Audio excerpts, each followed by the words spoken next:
Welcome everyone to welcome to Vinland, and this is the second public talk sponsored by the Vinland Society of Prince Edward Island. It's wonderful to see such a wonderful good crowd out this evening, and again I want to thank George O'Connor and the Benevolent Irish Society for their benevolence in letting us use this lovely space. So it's really great. I want to introduce the board members of the Benevolent Society. We have a 7-member board. Everyone's here tonight except for John Flood, who's at the province. I'll just introduce you. Siggy McCackern is taking money at the back. Hi. Siggy is the vice president. Nancy Murphy, secretary. She'll be selling memberships later on. John Flood, treasurer.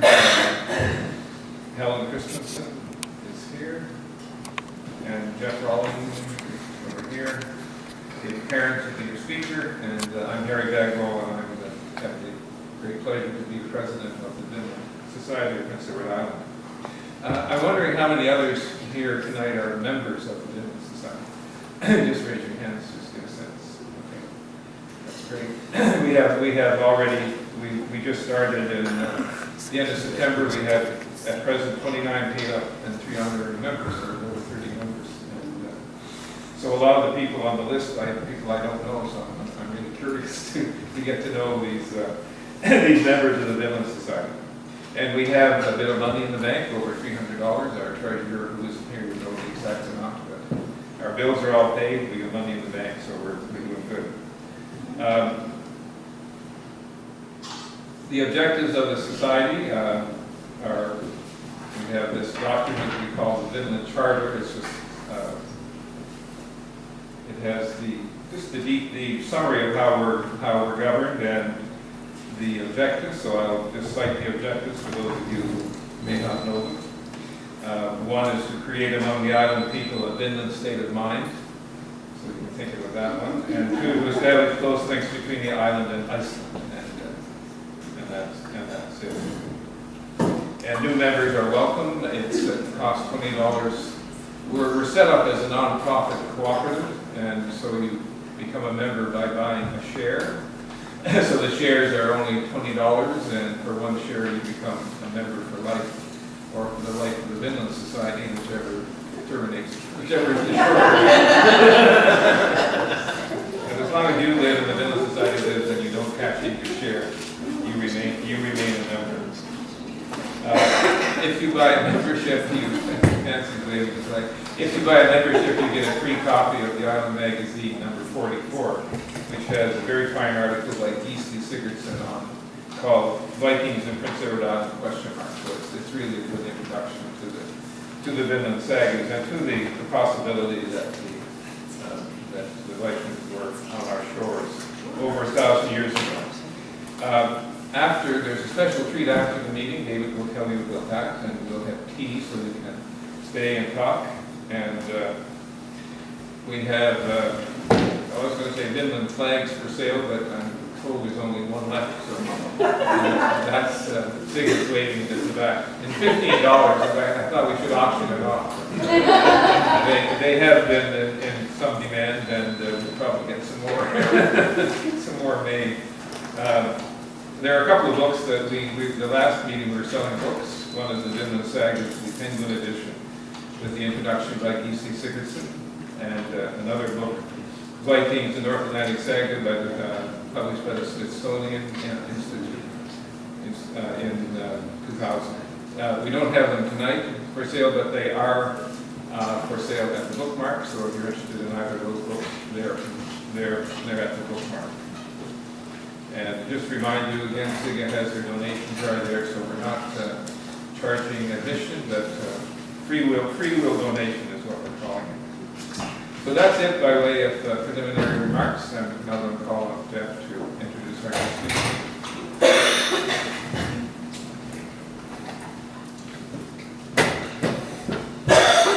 Thank you, Harry.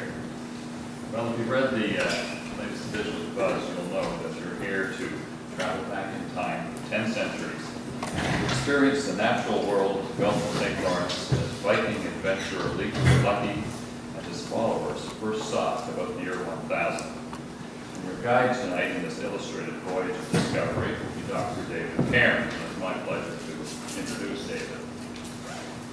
David was born here in Prince Edward Island. I lived in Charlottetown, and has spent his entire career studying the inhabitants of the marine environment in eastern Canada, the Gulf of St. Lawrence,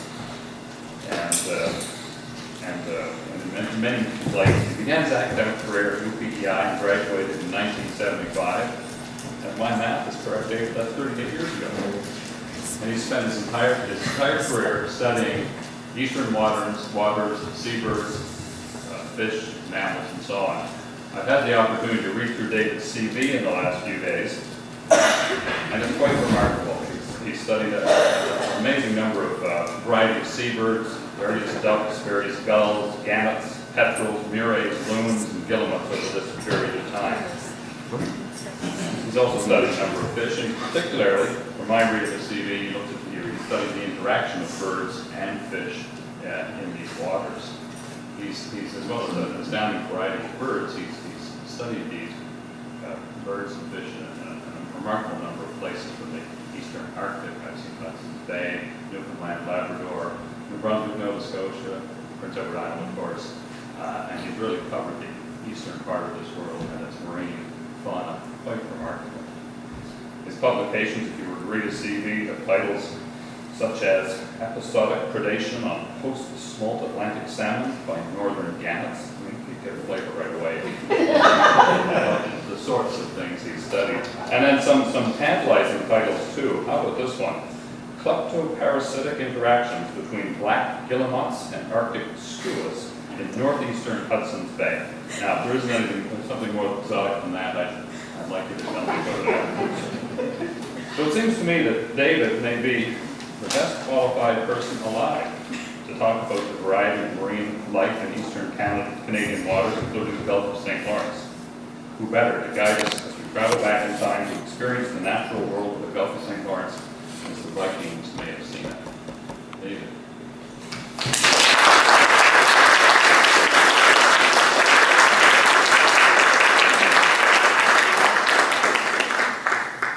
Thank you, Geoff, for that kind introduction. And it's a great pleasure for me to be here this evening with you as we take this journey back in time. And your guide, your leader, your host in this event will be Leif the Lucky Erickson. And I'm here to help Leif give this presentation. But he will be a little bit in the background because his English is not very good and because he didn't take very good notes. In fact, he didn't take notes at all. So some of the gaps, those gaps have to be filled in, and I'm here to fill those gaps in.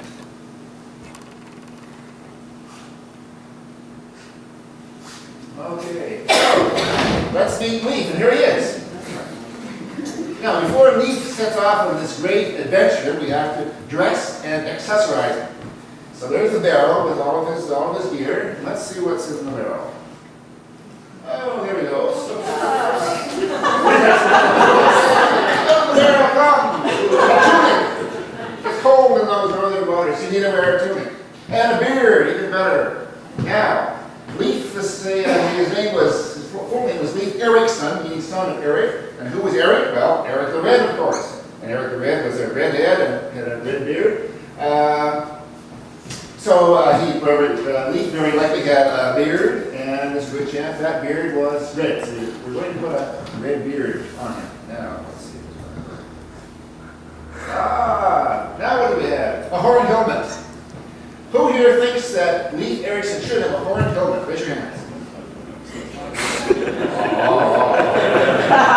No! Leif Erickson should not have a horned helmet. Horned helmets were an invention of later centuries. People who thought that Vikings should have had horned helmets, if they thought of it, perhaps they would have, but they didn't think of it. Vikings did not have horned helmets. Too bad. So the horned helmet goes away. Did he have a compass? No, he didn't have a compass. I'm sure he would have loved to have had a compass. They did not have compasses. The Vikings. What else? Did he have a ship's log? No. No, didn't have a ship's log. It would have been wonderful for us if he had a ship's log. Then I would have had to tell a bit more truth, less imaginings, but he did not have a ship's log. Okay. So, now, Leif was a Viking. And that means his ancestral homeland was central and southern Scandinavia, way on the other side of the ocean. And this part of Europe was, for many centuries, a backwater. Nothing ever seemed to happen there. Until towards the end of the 700s AD, lots of things started to happen. In fact, all hell broke loose, not in the Viking homeland, but everywhere else in Europe. The Vikings started to raid and plunder and generally make themselves royal nuisances all through the British Isles, northern France, and even into Russia. They started out raiding and plundering, and then their pattern was that they started settling down, invading, and colonizing. So, very quickly after this whole process started, this sort of transformation of the Scandinavian society into a very expansionistic mode, the expansion also took the direction towards the west and northwest, across the Atlantic. And they started out, the first stepping stone, if you will, was the Faroe Islands, north of the UK, between the UK and Iceland. So they colonized, set up colonies in the Faroes. Then after that, it was Iceland. And then after that, it was Greenland.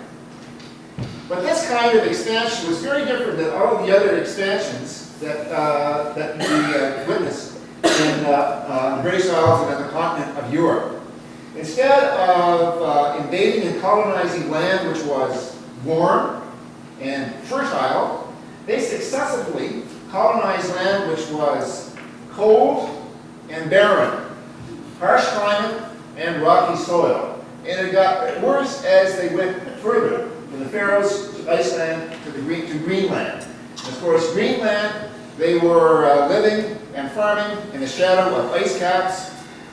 It was just warm enough for them to practice an agriculture based on livestock grazing, but they could not grow grain or any other crop. It was just too cold. Now, the Vikings were farmers. There were a lot of other things, but basically they were farmers. The basis of their economy was agriculture. So just imagine yourself in Iceland, in Greenland, in the shadow of the glaciers, and trying to make a living raising sheep and cattle. Well, they could do it, but they weren't really living very high off the hog when you're trying to farm in those conditions.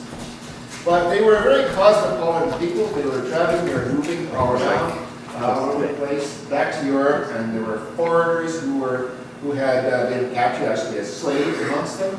So they knew what warm countries were about. So it's very natural for these people in Greenland to say, well, this isn't a bad place. We're here, we're on our own, nobody's bothering us, but wouldn't it be nice if we're a little bit warmer? Wouldn't it be nice if there's a few fewer rocks in our fields and a little bit longer growing seasons so we could actually grow something to eat? So, here we are. In the year, approximately the year 1000, you have Leif the Lucky, the son of Eric the Red, who was the founder of Vinland, standing on his rocky farm, or his father's rocky farm in Greenland, and he hears stories about a new land even further from European homeland, across the sea, which another seafarer had accidentally sighted when he was blown off course on his way to Greenland. So he said, hey, well, that sounds good. Maybe it's warmer than here. Maybe it's got timber. Maybe it's got better soil than Greenland. So Eric rounds up a crew of people, fills a long ship with his men and supplies, and he sails across the Labrador Sea, probably first to the west, but we'll simplify things by saying that he goes straight to the northern tip of Newfoundland. at a place which we now know as Lanso Meadows. Now, it's not entirely certain that it was Leif the Lucky that founded the Lanso Meadows settlement, because there were other Vikings who were doing the same thing at approximately the same time. And the sagas, the Icelandic sagas, which are a source of information, are a little bit muddled. They were written down a couple hundred years after the events happened, so we're not sure exactly the timeline of who did what. But let's say, for the sake of this evening, that it was Leif the Lucky that crossed the Labrador Sea. He came to Lanso Meadows, and what did he do with Lanso Meadows? Well, this is what the Lanso Meadows settlement looks like now, after the archaeological work has been completed and everything is filled back in. It's a low-lying area next to a cove. It's really a rather nondescript sort of place at the very northern tip of Newfoundland. But at that location, Leif and his men, or perhaps another Norse explorer and his men, constructed a settlement that looked something like this. At the bottom is a recreation of what it probably looked like. Trees growing a little bit more luxuriantly at that time, because the weather was, mean annual temperature was a degree or two warmer. And the upper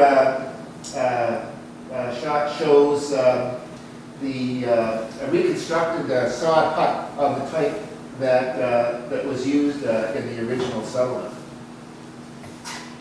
And I should say that in each of these slides, you'll see a little map in the lower left-hand corner with the red dot. The red dot shows where the picture was taken.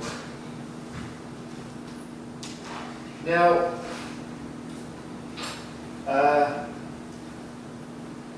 we have Leif, here's Leif, at the entrance to the Gulf of St. Lawrence.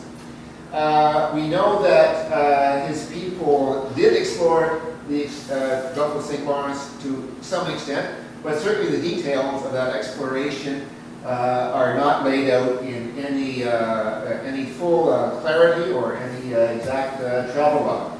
So again, we'll have to do a little bit of filling in the gaps here.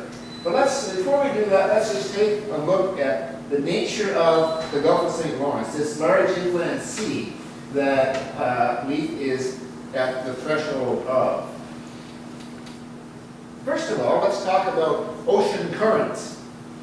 These blue arrows represent the Labrador Current, which comes down the coast of Labrador, bringing icebergs along with it. The Labrador Current is primarily a current that runs along the coast of Newfoundland towards the Grand Banks, but there is a branch of the Labrador Current that turns right and heads into the Gulf of St. Lawrence. Now, you've all heard the old story about water in the toilet bowl going around to the right in the northern hemisphere. Well, that may not necessarily be true, but at an ocean scale, a very large scale, water does, in fact, in the northern hemisphere, always want to turn right.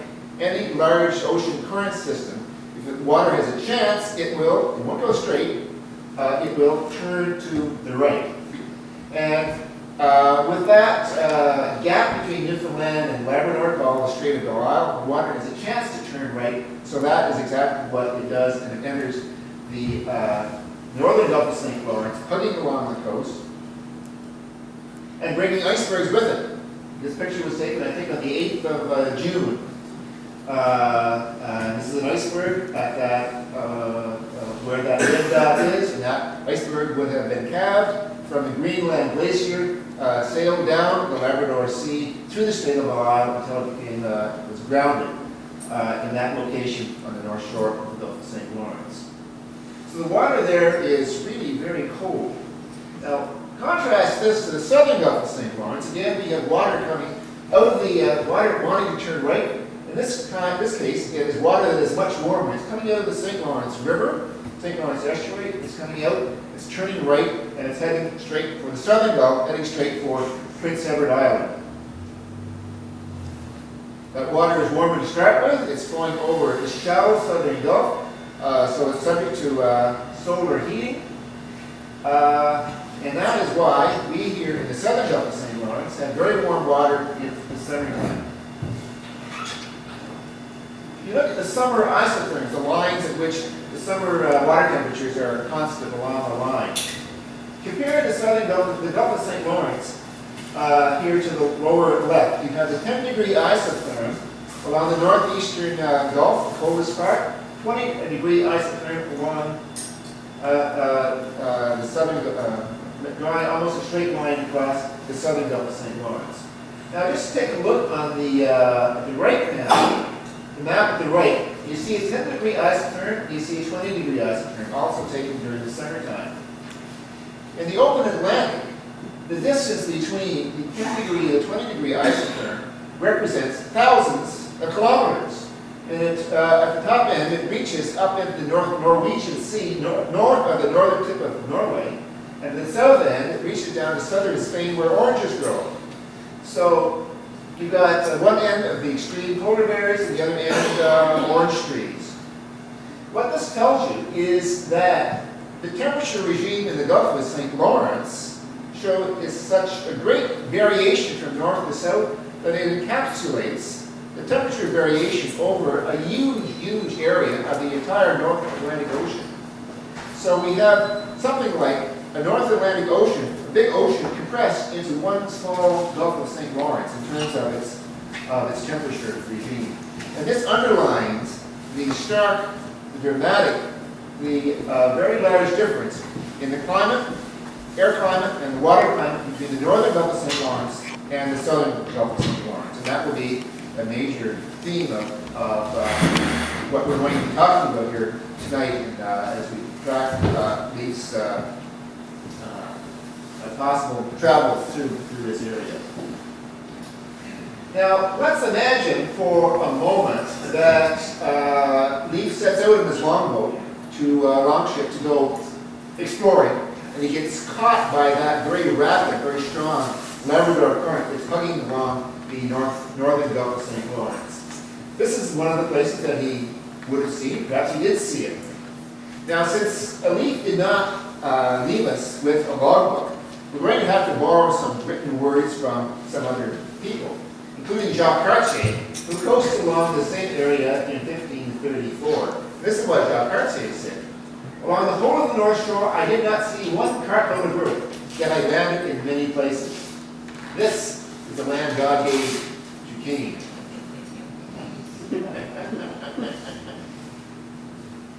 Now, land that is too barren, too rugged, too rocky, even to grow trees, nevertheless may have some redeeming features.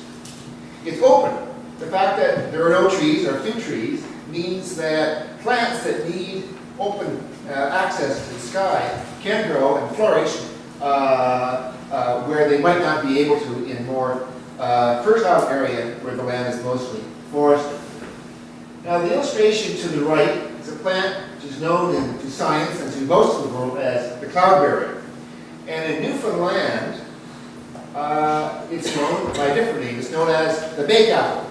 And in fact, the residents of this area of the North Shore of the Gulf of St. Lawrence is also known as bake apple because those people, even though they're Quebecers, they live in the province of Quebec, they're actually ethnic Newfoundlanders who speak with a very strong Newfoundland accent. Now, the bake apple has some very interesting properties. Here is a reference from a recent scientific journal called the Journal of Nutrition, 2011. And it quotes some ancient sources from the Arabic world, because the Vikings traveled extensively through the Arab world, believe it or not. The Arab literature mentions that the Vikings coming to the Mediterranean region had barrels of cloudberries on board. Well, why would they do that? Well, they did that for two reasons. One, the Vikings, like many seafarers over the century, had experiences with scurvy. Now, scurvy is a disease caused by a lack of vitamin C, which is a necessary precursor to the synthesis of collagen. If you don't have collagen, bad things happen, your teeth fall out, your bones get weak, and worse things than that can happen. Cloudberries, or bake apples, are full of vitamin C. So carrying these baked apples with them, that was a great thing. But lots of things are full of vitamin C. Lots of plant materials, vegetables are full of vitamin C. Well, why cloudberries? Well, cloudberries have another extremely useful property. There is a chemical in cloudberries called benzoic acid, which is a natural preservative, which means that you can pick cloudberries, put them in a barrel, put them in a bottle, put them in anything at all. It's not sealed, not sterilized, not refrigerated. So these Vikings were carrying cloudberries by the barrelful on their sea voyages, their long voyages, to avoid the ravages of scurvy. Now this is where I picked my baked apples when I was in the North Shore of the Gulf of St. Lawrence. You see a lighthouse in the background. I lived in that light station. And here and there, pockets of soil developed between the rocky outcrops, and you would find patches of baked apples, and you would pick them, and I indeed picked them. And I didn't have all the equipment to make jam, proper jam, so I just put them in a bottle. As an aside, there is a person in this room, with a few people whose hair is as white as mine. Noah Palmer, raise your hand. Noah. Who has done maintenance work on that very lighthouse. Because one of the sub-themes of this talk is that despite the great difference between the Northern Gulf and the Southern Gulf, here we are in the Southern Gulf, there are some thin threads of connection between our world here at P.E.I. and this remote and barren part of the Northern Gulf. And one of them is the fact that the Coast Guard base that served the lighthouses in this northern part of the Gulf of St. Lawrence was for many years based right here in Charlottetown. And we have a retired staff, including Noah, who departed from Charlottetown on an annual basis and did all the maintenance work, construction, repair for the string of lighthouses in this area. So Leif would have picked baked apples. He would have eaten baked apples. They very likely, he and his crew very likely picked baked apples in quantities large enough to put on board their ships for their longer sea voyages to head off scurvy. Now, there is a difference between the northern Gulf of St. Lawrence and the southern Gulf of St. Lawrence that hinges on a key feature of biology, which is that some animals are warm-blooded and some animals are cold-blooded. Now these birds that you see in this picture, they're all warm-blooded, of course. They live in cold water, but they're well insulated and they know physiologically how to stay warm. These birds catch fish. Fish are cold-blooded. When the water is warm, fish swim rapidly, so they're hard to catch. When the water cools down, fish swim more slowly because they're cold-blooded. If you're a warm-blooded predator like this, you will be able to catch them more effectively. And several years ago, I looked at the distribution of birds like this on a worldwide basis, and I found that there was a very sharp and discrete demarcation line between where these birds are present, birds like murres and puffins are present, and where they're absent. And these demarcation lines follow very closely a consistent temperature run right through the middle of the Gulf of St. Lawrence. So north of that line, you see an abundance of these diving seabirds, and south of that line, you see hardly any at all. There's a quotation that's mentioned here. There are so many birds that you can hardly walk without stepping on eggs. And this is from Eric de Red's saga, one of the two sagas that recount the voyages of the Viking explorers. One of the birds whose eggs they almost stepped on might have been the great auk. This was a large flightless bird, the northern hemisphere equivalent of the penguin. It is now extinct because it was flightless, because people were going out to the islands and taking their eggs and killing the adults. The other bird whose eggs they could hardly avoid stepping on would be the common bird. You see by the dot there, this picture was taken on Punt Island off the northeast coast of Newfoundland, where there's about 800,000 of these birds nesting shoulder to shoulder in a very large flat area. Another location where both murres and great auks nest or nested is the Great Bird Rocks north of the Niagara Islands, and I'm sure Noel has been there probably many times. Stuck there for 10 days. 2-hour visit. Well, I was there for a couple of hours and the helicopter did make it, and so my 2 hours was 2 hours. So the Great Bird Rock is in fact the most isolated location in all of the Gulf of St. Lawrence. It's a long distance away from the Niagara Islands. And Geoff Ralling landed, again we're relying on his journals, and he reported these islands were as completely covered with birds which nest there as the field is covered with grass. Right now you see the main island in the main picture here, but from the helicopter window you see one other island and another island which is hardly more than a reef now because of erosion since Geoff Ralling's time. And the great auks would not have been nesting on the main island because they're flightless. They could not have got up on that island, but they were nesting on the lower islands where they could scramble out of the water. Another bird that nests on both Funk Island and the Bird Rocks is the gannet. And here's what Geoff Ralling had to say. The gannets are very ugly to attack, for they bite like dogs. To which I can attest. Want to see my scar?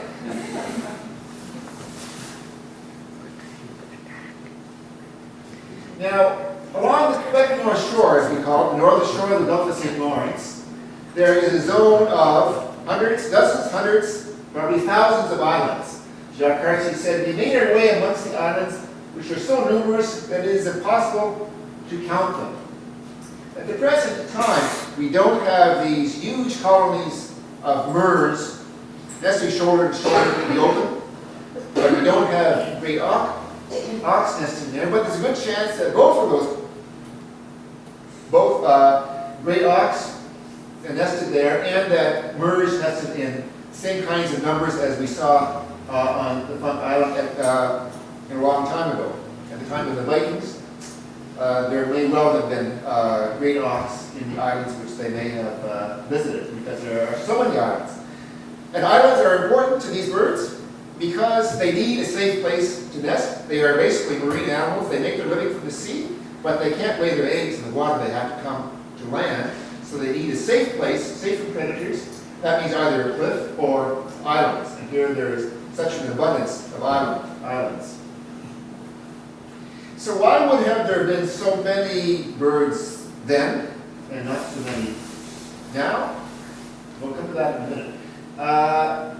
The great auk is extinct.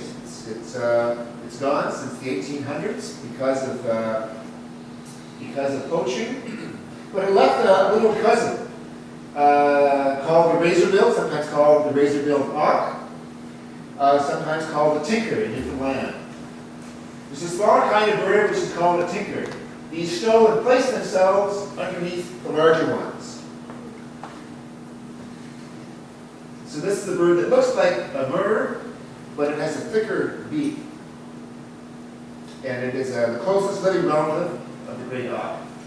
So, why did the great auk disappear and why did those other immense colonies shrink? Well, they shrank mostly because of egging. Here I landed on a rock and brought away 61 dozens of eggs, principally birds' eggs, which are fresh and excellent, and were distributed among all hands.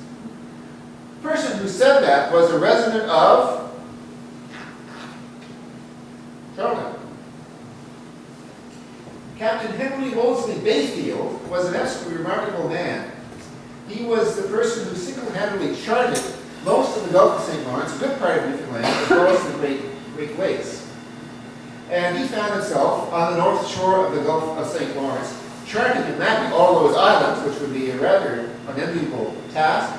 And for there was a period of time where he was a little bit short of provisions, So he sent his men out to collect birds' eggs in the spring, the eggs would be fresh. 61 dozen, that's a lot of eggs.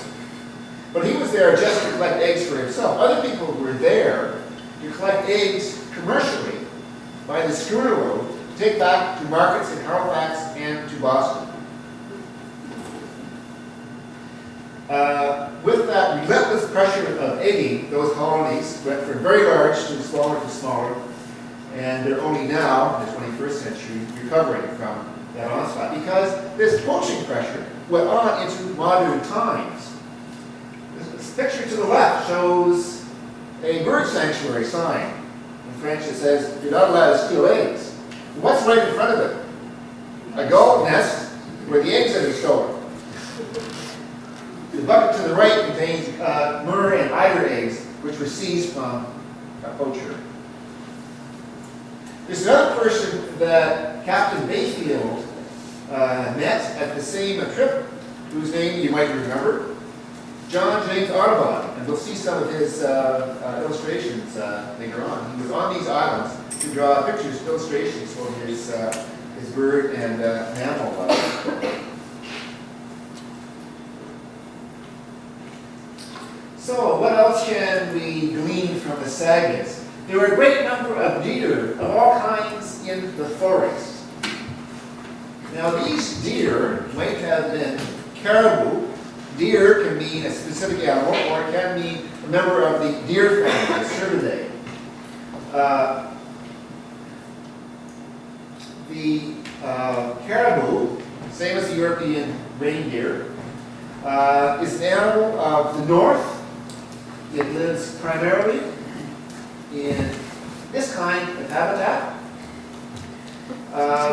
in rocky habitat of the tundra in the Arctic, taiga, which means spruce fir forest, where the trees are somewhat separated because of cold conditions, climate. So in the North Shore of the Gulf of St. Lawrence, in the Gaspé Peninsula, and in the interior of Labrador, you have caribou, and in some areas you may have caribou in very large numbers.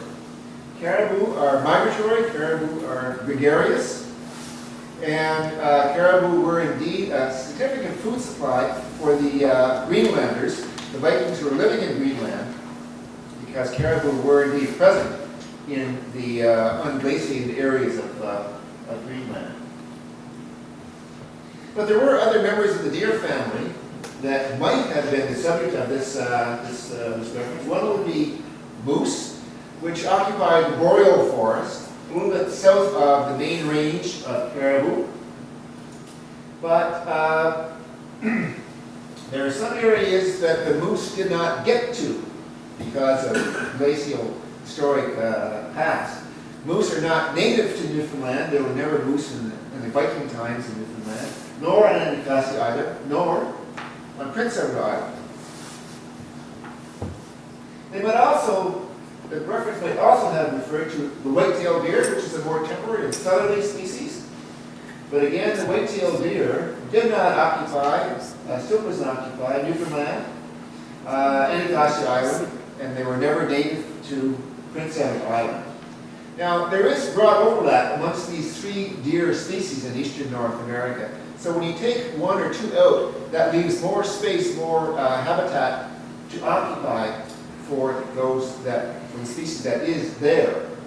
So the absence of moose in particular from Newfoundland meant that at the time before moose were introduced to Newfoundland, which happened about 100 years ago, caribou were more widespread and abundant.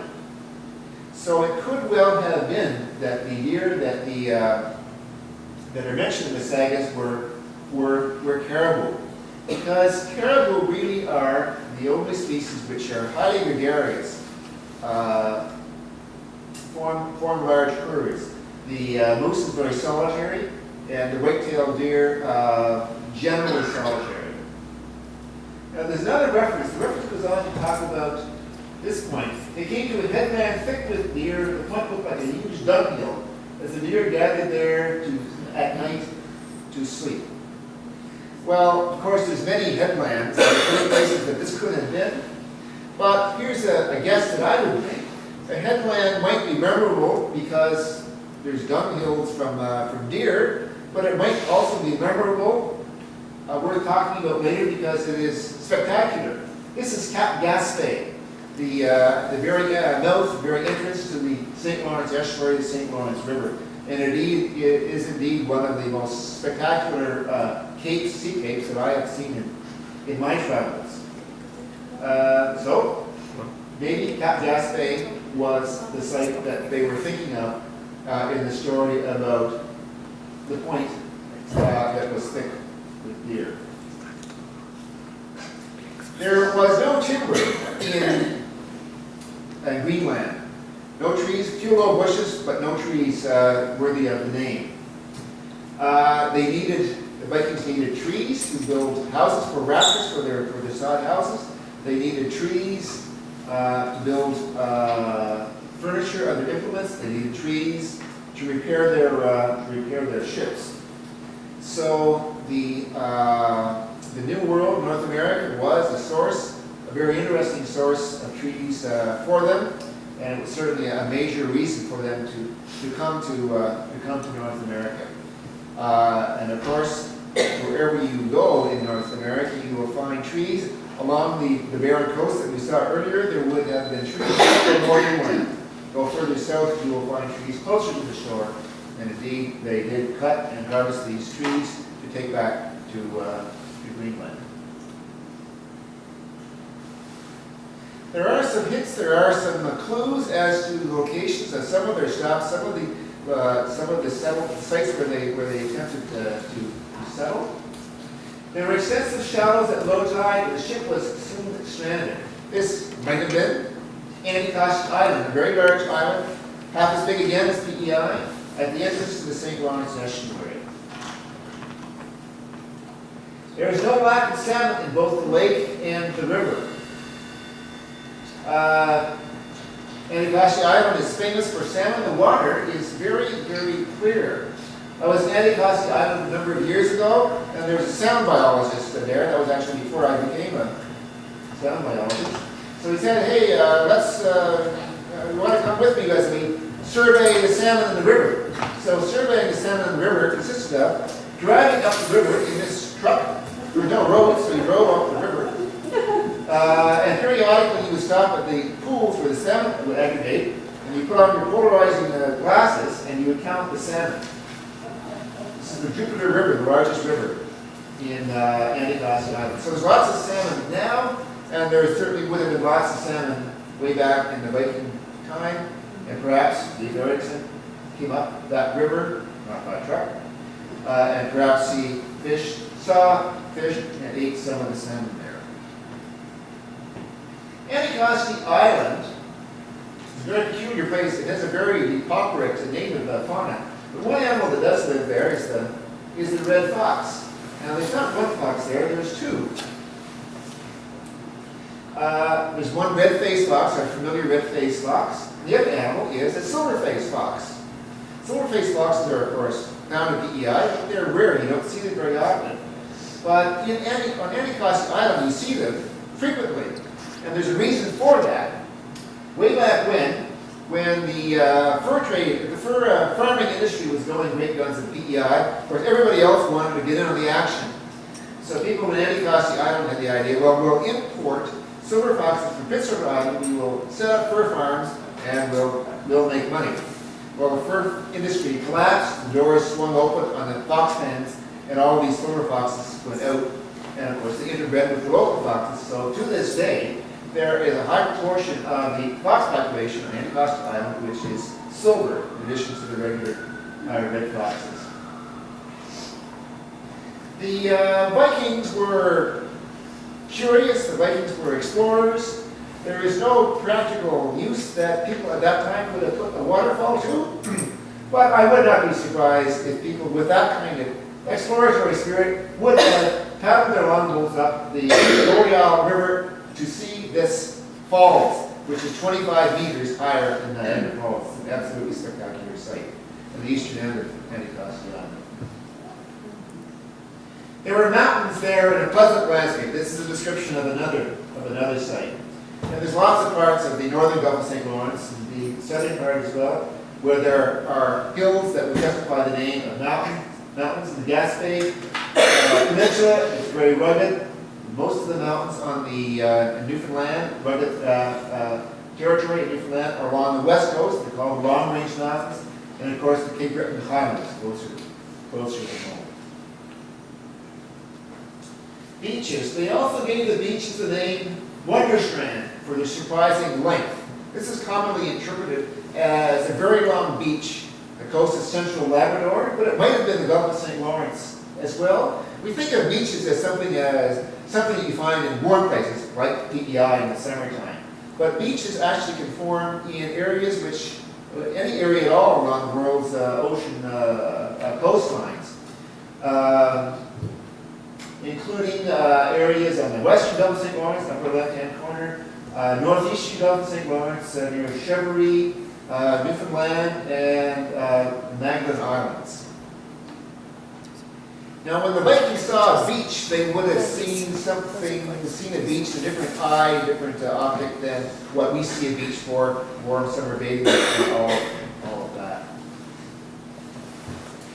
For a Viking, a beach is a place you can land your boat. Viking longships were sea-going ships, ocean-going ships, but nevertheless, they had very shallow draft, and they could be hauled out of the water. They were large vessels, but they were still small enough that with rowers and with lots of men, they could be pulled right out on a gradually sloping beach onto the beach above the high water mark, where they were safe from any storm. And now when we think of the fishing industry, we think of wharves, and breakwaters and all that infrastructure. But it wasn't so long ago that in many parts of more remote parts of the Gulf of St. Lawrence, the people would practice commercial fisheries, not from a wharf, but from the beach. So they would drag their boats out of the water every night, where they're high and dry and safe, and then put them back in the water in the daytime. This is a site in northwest coast of Newfoundland, where there's an old capstan that was used to help pull boats out of the water, to keep them safe until the next day's fishing. Now, for most parts of the Gulf of St. Lawrence, you just step ashore at some random location, you're going to see bare rocks, and where there's no rocks, the soil forms only a thin veneer over those rocks. It's pretty inviting if you are a farmer, and as we've heard, these people really were farmers. That's what they came to the New World to do. But nevertheless, even in the rugged and rocky areas in the northern Gulf of St. Lawrence, you could be a farmer. If you can be a farmer in Greenland, certainly you can be a farmer anywhere in the Gulf of St. Lawrence.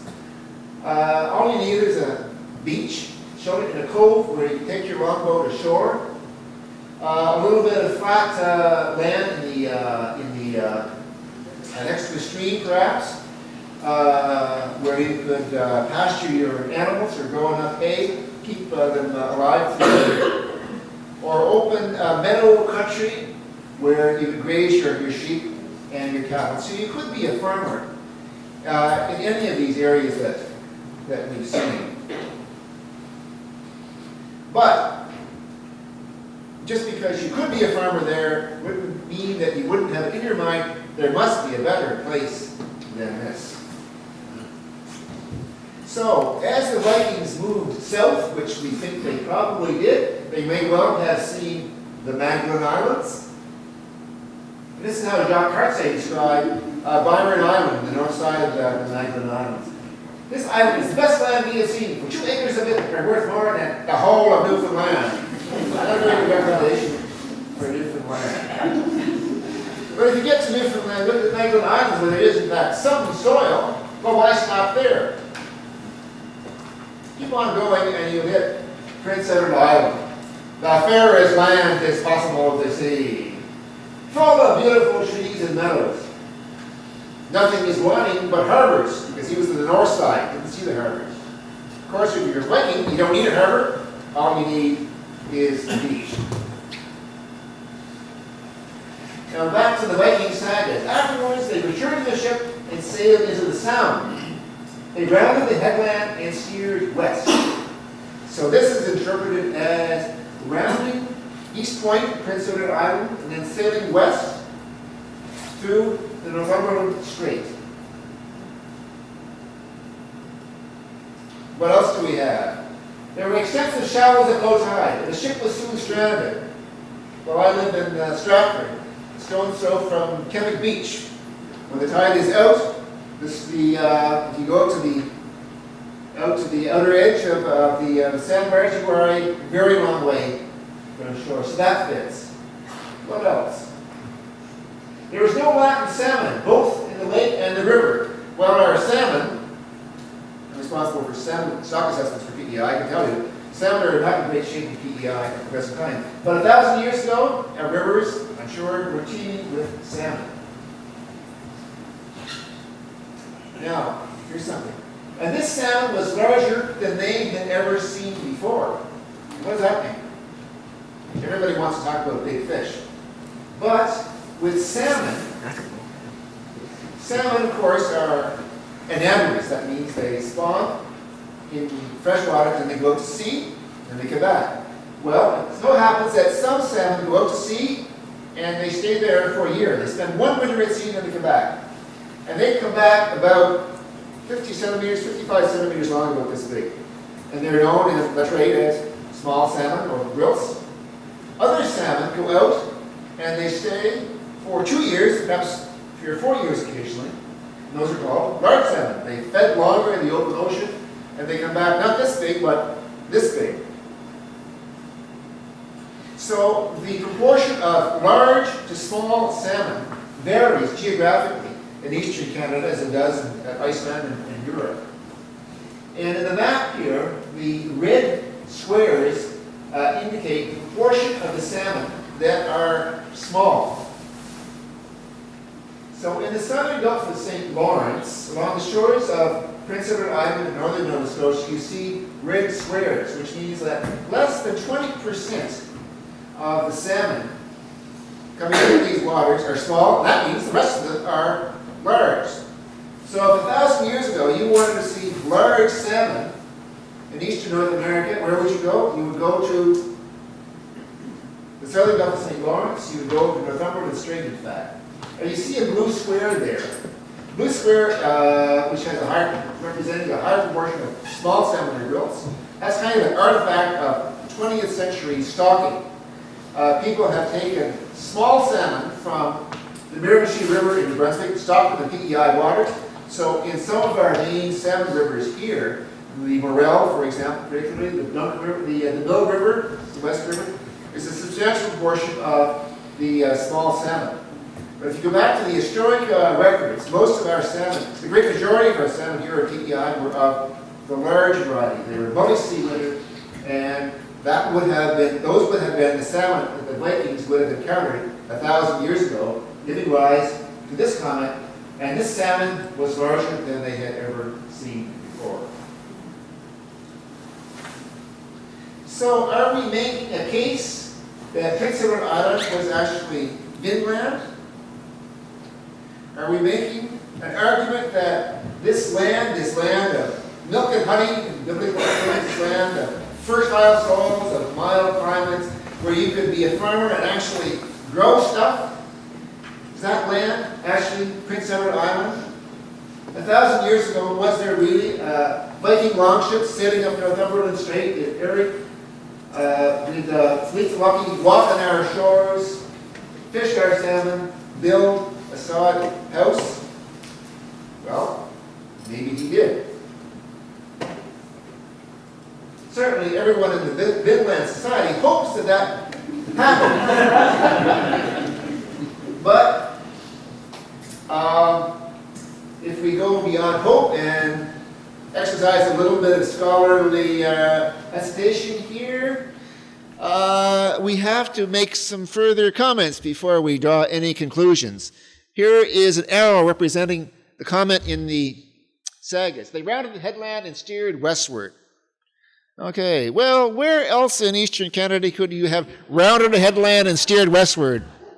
Well, rather a large number of other places, and if that were a larger scale, you could fill that that whole map with red arrows, where you would round a cape, a headland, and steer westward.